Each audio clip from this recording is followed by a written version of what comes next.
Bonjour chers élèves et chers apprenants et bienvenue sur la plateforme École au Burkina.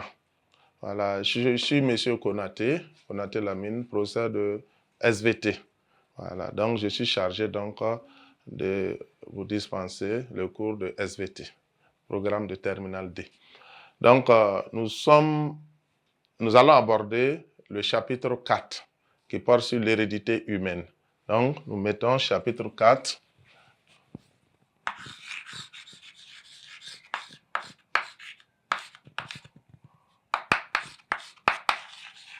Hérédité humaine.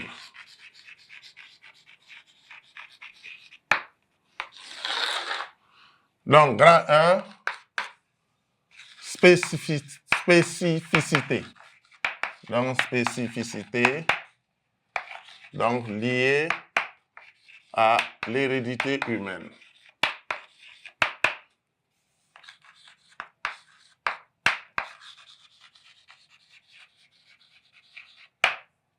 Spécificité liée à l'hérédité humaine. Donc, pourquoi on a mis l'hérédité humaine à part? Parce qu'on a étudié l'hérédité, la génétique donc des animaux, des plantes. Maintenant, on a l'étude de l'hérédité de la génétique sur l'homme. On a pris ça à part parce qu'il y a bel et bien une raison. Il y a des raisons même, j'allais dire. Donc, je vous invite à bien suivre donc, pour comprendre ces nuances-là. Donc, petit 1, la difficulté.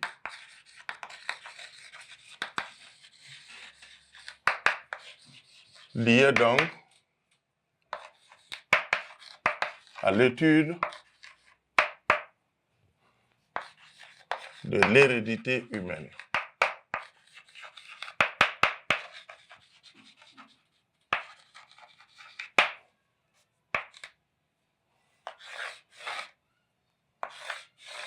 Donc, on peut dénombrer un certain nombre de difficultés liées à la génétique humaine.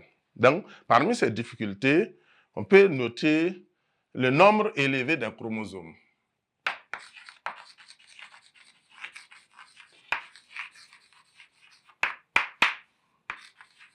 Donc, des chromosomes, vous savez que chez l'homme, on a 2n égale à 46. 46 chromosomes, c'est élevé. Voilà, donc ça fait une diversité de caractères donc chez l'homme qui fait que pour suivre le caractère, ça devient compliqué. Donc, c'est un cas, donc c'est une des difficultés majeures. Voilà, par exemple, le nombre de gamètes est tellement élevé. Ah, c'est élevé, donc 2 puissance et donc 23. C'est énorme, voilà, quand on veut le nombre de combinaisons qu'on peut avoir au niveau des gamètes. Ça veut dire que la probabilité pour que deux frères se ressemblent exactement, c'est pratiquement impossible. Voilà, tellement il y a la probabilité donc que voilà, les gamètes soient différents et élevés. Voilà. Ensuite, il y a un autre élément qu'il faut prendre en compte, qui fait que l'étude de l'hérédité humaine est compliquée. Donc, on peut donc noter les problèmes donc, liés, donc, j'allais dire, aux éthiques. Donc, des problèmes d'éthique.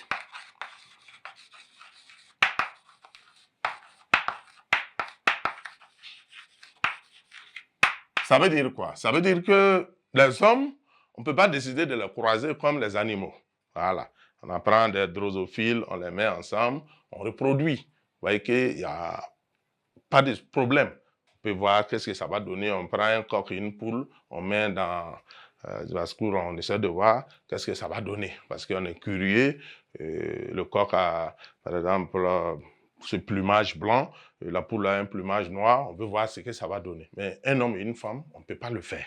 Voilà, donc ici, il y a donc un consentement entre les partenaires. Ensuite, les généticiens ne peuvent qu'observer la descendance s'ils veulent étudier.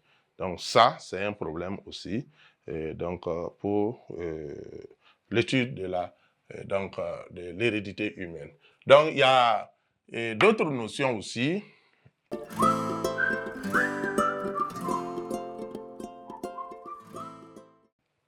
qui est le cas des enfants adultériens. Donc,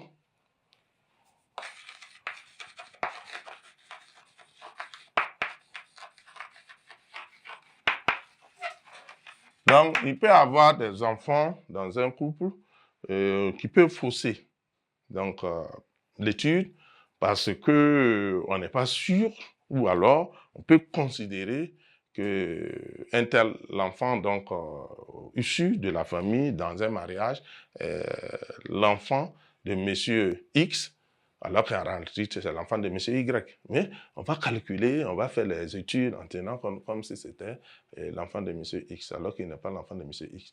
Donc ce qui fait que ça peut fausser les données. Voilà, on peut croire qu'il appartient à monsieur X, alors que l'enfant en réalité appartient à monsieur Y. Mais ceci étant chose d'accord, c'est un enfant qui est né dans un mariage, un foyer, bon, on va supposer, on fait avec, alors que ce n'est pas le cas. Donc voilà donc un autre exemple qui rend donc l'hérédité au niveau de l'homme compliqué. Donc il y a d'autres éléments qui peuvent entrer en compte, qui peuvent donc rendre difficile l'hérédité humaine. Il y en a plein, comme des problèmes liés à certaines gestions, des problèmes liés à des maladies qui peuvent donc apparaître, qui ont des causes qui sont connues, d'autres c'est pas connu, mais il peut avoir aussi des problèmes même dans la transmission des informations que le généticien veut avoir.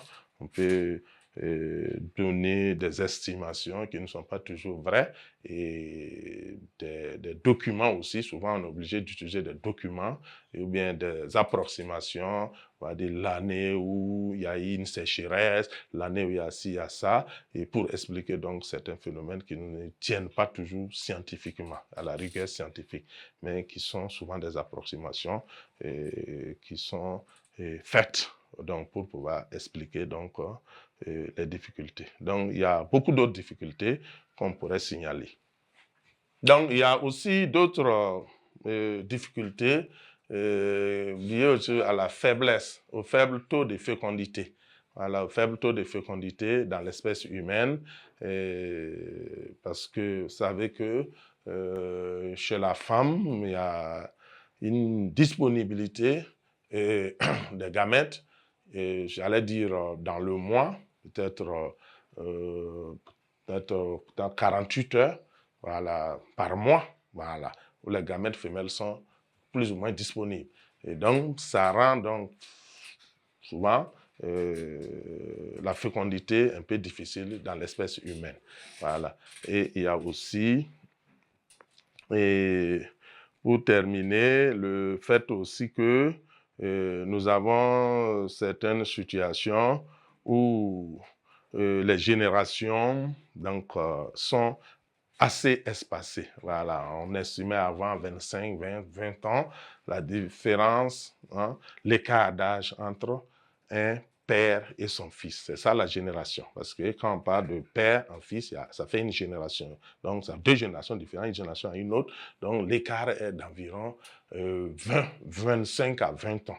Voilà, en moyenne. Et vous voyez que c'est assez important. S'il faut attendre 20 ans environ pour avoir la suite de ce que ça va donner, et vous voyez que c'est un peu compliqué. Alors que si c'est les drosophiles, les mouches, c'est des histoires de semaines, vous voyez que c'est plus facile à étudier et de comprendre tout de suite ce qui se passe. Voilà, par rapport aux humains, où il faut attendre 20 ans pour savoir qu'est-ce que l'enfant qui est né aujourd'hui va avoir. Et 20 ans encore, c'est une façon de parler. Souvent même, il faut attendre. Hein? Il y a des gens qui peuvent faire 30 ans avant de se marier, d'autres même, ça va jusqu'à 40. Voilà. Donc tout ça, ça compte. Donc le problème de fécondité, ou si vous voulez de la stérilité dans les couples, et le problème aussi de l'écart qu'il y a entre les générations. Tout ça, ça rend difficile, ça rend donc la tâche assez dure aux généticiens pour donc étudier la génétique humaine. Donc voilà donc quelques difficultés que nous avons évoquées, donc qui freinent donc l'étude de l'hérédité humaine.